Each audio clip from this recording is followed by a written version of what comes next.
রাধারানী বলেছিলেন সখীরে, কোটি নয়ন নাহি দিল, সবে দিল দুই, সবে দিল তাহাতে নিমিখি দিল কি হেরিব মুই, বিধি আমার নয়ন দিয়েছে, ঠিক দুটো নয়ন দিয়েছে। কোটি নয়ন যদি দিত, আমি কোটি নয়ন যদি আমি আমার গোবিন্দ রূপ দেখতাম। তাই আজ গৌর চন্দ্রিকার মধ্যে প্রথম পদ আমি একটা বললাম, কি হেরিলাম এ অপরূপ, অপরূপ গোরা গুণ নিধি, কত চাঁদনিয়াড়িয়া নিরমল বিধি। মায়েরা আমার কথাগুলো স্থিরভাবে শুনুন, খুব সুন্দর সুন্দর জিনিস আপনাদের কাছে তুলে ধরবো। বাজে কথা আমি আদৌ বলবো না, আর আসি আর না আসি ওই ল্যাংচা কীর্তন আমি করতে পছন্দ করি না। ভালো সামাজিক বৈষম্য জ্ঞান বিবেক চৈতন্য যাতে আসে সেই দিকে আপনাদেরকে একটু নিয়ে যাওয়ার চেষ্টা করবো। আমার কথাগুলো একটু মন দিয়ে শ্রবণ করবেন।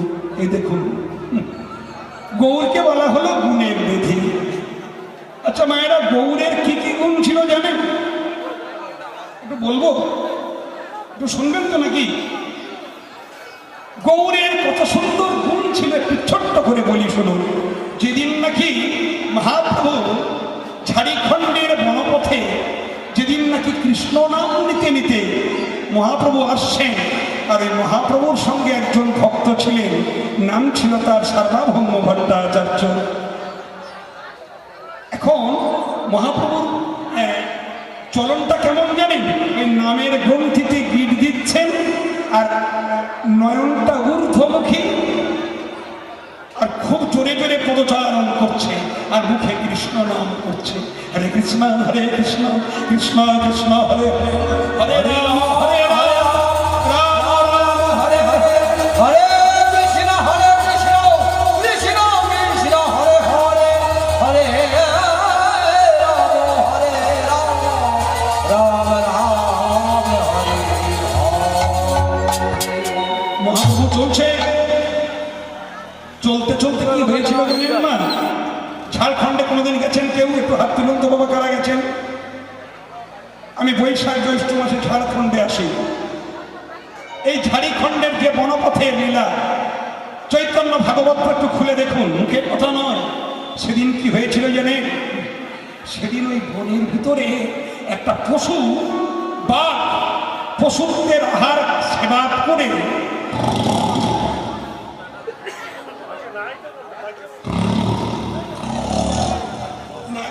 ঘুমাচ্ছে। মহাপ্রভু ওই নামের গ্রন্থিতে গিট দিয়ে ঊর্ধ্ব নয়নে কৃষ্ণ নাম বলতে বলতে মহাপ্রভু চলছে। মহাপ্রভুর পশ্চাতে যে ভক্ত, নাম তার সার্বভৌম ভট্টাচার্য। চলতে চলতে কি হলো জানেন? এই জায়গা সুন্দর করে লেখনি হলো, একদিনই বনে ব্যাঘ্র করেছে স্বয়ং, একদিনে বনে ব্যাঘ্র করেছে স্বয়ং, একদিনই বনে ব্যাঘ্র করেছে স্বয়ং, একদিনে বনে ব্যাঘ্র করেছে স্বয়ং। চলিতে বাঘের গায়ে লাগিল চরণ, প্রভুর চলিতে বাঘের গায়ে লাগিল চরণ, এবারে চলিতে বাঘের গায়ে লাগিল চরণ, প্রভুর চলিতে বাঘের গায়ে লাগিল চরণ। বাঘের গায়ে পা লেগে গেছে। ও মায়েরা, বাঘ দেখেছেন? আমি দক্ষিণ 24 পরগনা, সুন্দরবন আর কলকাতা ঠিক 50 পয়েন্টে আছে। মাঝে মাঝে বাঘ বেরিয়ে আসে, হরিণ হরিণ। আপনারা একটু বাঘ দেখতে যাবেন? বলবেন তো হ্যাঁ, জীবনে বলুন তো, জীবনে যেন বুঝি বাঘের সাথে না দেখা, ভীষণ আদর করে মানুষকে, জানেন? হিংস্র ব্যাঘ্র কি করছেন জানেন? এই পা লেগে গেছে, ওই পশু ঘুমাচ্ছিল। যেই মহাপ্রভুর পা লেগে গেছে, ভাগ চমকে উঠেছে। চমকে উঠে মহাপ্রভুর দিকে তাকিয়ে মহাপ্রভুর সরবিন্দি গৌর বদন দর্শন করে বাঘ কি করেছিল জানেন? বাঘ ছল ছল ছল ছল করে করছে। লীলাটা শুনেছেন? এই লীলা মহাপ্রভু কত গুণবতা, রূপবতা, প্রেমবতা, একটু শুনুন, কত বড় গুণের নিধি, কত চাঁদিনী আলিয়া নিরমল বিধি। গৌরীর যে গুণের কথা একটা আপনাদের কাছে তুলে ধরি, কত বড় গুণ দেখুন। যেই বাঘের গায়ে পা লাগলো, বাঘ তো মহাপ্রভুর দিকে চেয়ে আছে, ওদিকে সার্বভৌম ভট্টাচার্য পিছনে এসে গলায় কাপড় দিয়ে দাঁড়িয়ে দাঁড়িয়ে দেখছে প্রভু করে কি। ও মায়েরা, সাংসারিক জীবনে চলতে গেলে আপনাদের পা যদি বয়স্ক মহিলা বা বয়স্ক ভদ্রলোকের গায়ে লাগে, আপনারা কি করেন?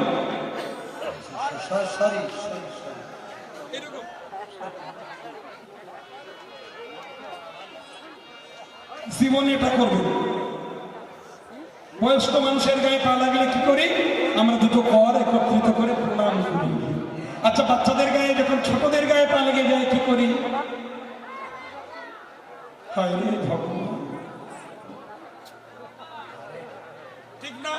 মহাপ্রভু বাঘের গায়ে পা লেগে গেছে, মনে মনে চিন্তা করছে, আমি তো আর ভগবান নয়, আমি তো ভক্ত বিশেষ। আর আমি যদি ভক্ত হয়ে থাকি, তাহলে একজন আমার মধ্যে তো ভগবান বিরাজমান, আমি ওর গায়ে লাথি মেরে চুলে নিতে পারি। প্রভু ধীরে ধীরে বসছে, কি আদর্শ লীলা দেখুন। গলায় ওই যে কাপড়টা আছে না, মহাপ্রভু ধীরে ধীরে বসছে, পিছনে সার্বভৌম দেখছে, দেখি প্রভু কি করে।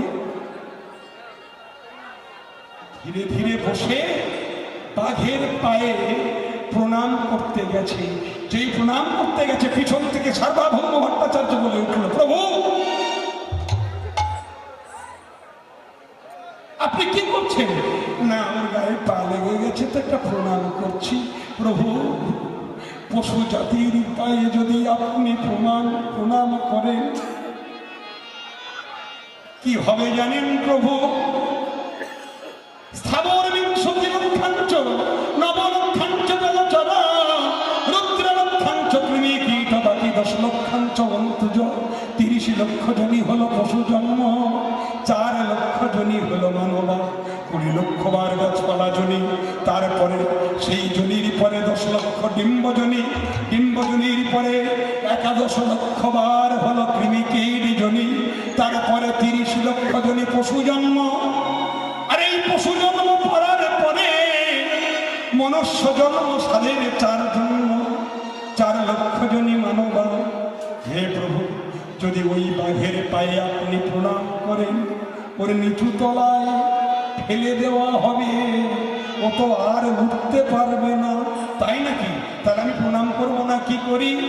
সার্বভৌম বলছে, প্রভু আপনি তো জ্ঞানবতার, আপনি তো পণ্ডিত, আপনাকে উপদেশ দেওয়ার মতো ক্ষমতা নেই। প্রভু বলছে, তাহলে একটা কাজ করি, ওকে একটু চুম্বন করি। বাঘে ছল ছলে করে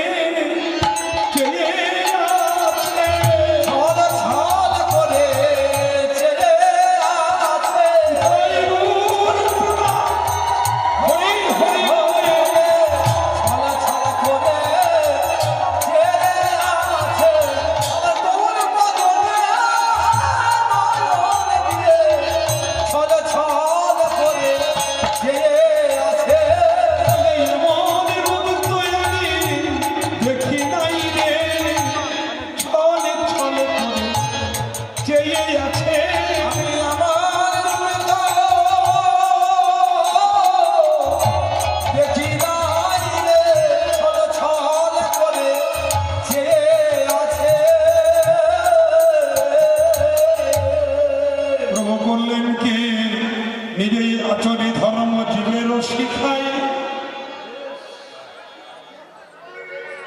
বাবু বললেন, প্রভু বাঘের মুখে যদি আপনি হাত দিয়ে চুম্বন করেন, ইতিহাস কি বলবে? ওটা করবেন না। প্রভু বলে, তাহলে তুমি আমাকে প্রণাম করতে দিলে না, ওকে তুমি চুম্বন করতে দিলে না, কি করি বলো তো? প্রভু অন্য কিছু দিলে হয় না? প্রভু বললো, হ্যাঁ তাই দেবে। প্রভু কহে, কহ কৃষ্ণ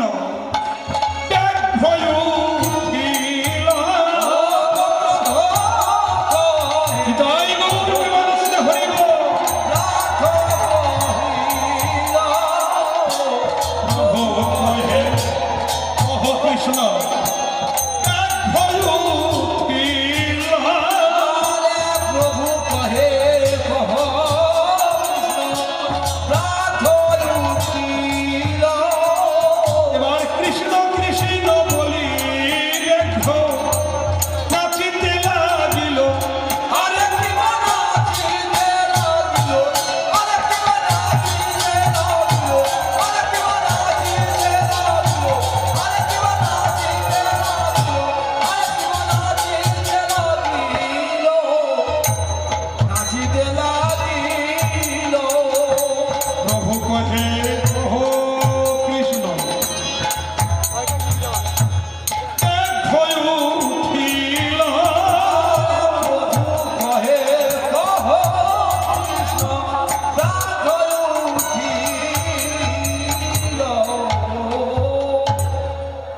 কহে কহ কৃষ্ণ, ব্যাঘ্র উঠিল, কৃষ্ণ কৃষ্ণ বলি ব্যাঘ্র নাচিতে লাগিল।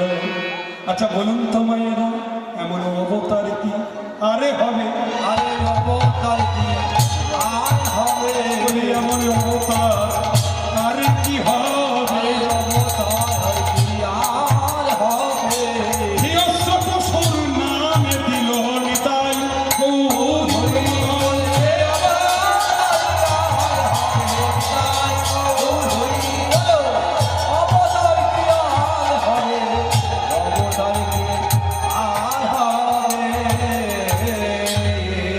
তাহলে বলুন তো, আমরা ভাগের থেকে ভয়ানক না ভাগের থেকে আরো নিচু, না ভাগের সমান সমান? আমরা পশুর ভাগ্য। একটা মানুষকে যদি হরিনাম বলানো হয়, আর একটু হরিনাম বলবো, মাঝে তিলক কাটুন তো, হরিবল বলুন তো, একটু গলায় মালান হবে না? কিন্তু হিংস্র ভাব তার পরিবর্তন ঘটে গেছে। এই বলে তাকে নাম দিয়ে যেই মহাপ্রভুর সঙ্গে সঙ্গে চলে যায়, হিংস্র ভাব মহাপ্রভুর সঙ্গ নেয়। সার্বভৌম ভট্টাচার্য বলে, এত বড় ইন্দ্রজালিকা ম্যাজিশিয়ান এ জগতে আর হতে পারে না। ভগবান তোমার লীলার এমন গুণ, বাঘ তো ওই মহাপ্রভুর সঙ্গে যায়। সেই দিন মহাপ্রভু করে নদী স্নান, সেই দিনে মহাপ্রভু করে নদী স্নান। সেই দিনই মহাপ্রভু করে নদী স্নান। ও সেই দিনে মহাপ্রভু করে নদী স্নান। মত্ত হস্তি যুথ যাইলা করিতে জলপান। আরে মত হাসি হতি আইলো করিতে জলপান।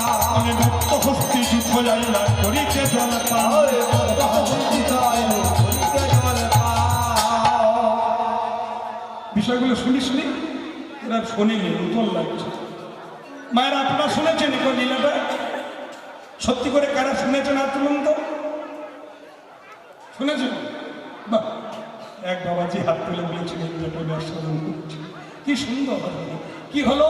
সেই দিনই মহাপ্রভু করে নদী স্নান। ও গো সেই দিনে মহাপ্রভু করে নদী স্নান। বলে সেই দিন মহাপ্রভু করে নদী স্নান। ও গো সেই দিনে মহাপ্রভু করে নদী স্নান। কি বললি? হ্যাঁ, মত্ত হস্তি যুথ আইলা করিতে জলপান। মত্ত হস্তি পাগলা হাতের উপর জলপান করতে এসেছে। সার্বভৌম ভট্টাচার্য কাঁপছে। হরি বল। এবার কি হয়েছে জানেন? বাঘ এসে দাঁড়িয়েছে। বাঘ যেই দাঁড়িয়েছে আর সমস্ত হরিণগুলো বাঘের ভয়ে তো পালিয়ে যায়। বাঘ ওই মানুষটাকে খাচ্ছে না দেখে হরিণ দেখতে এসেছে, অপরূপের মানুষ, আর সেই মানুষের সাথে একটা বাঘ। এবার কি হলো জানেন? কি অপরূপ ঝাড়খণ্ডের লীলা! হরিণ এসে বাঘের বদন চাটে।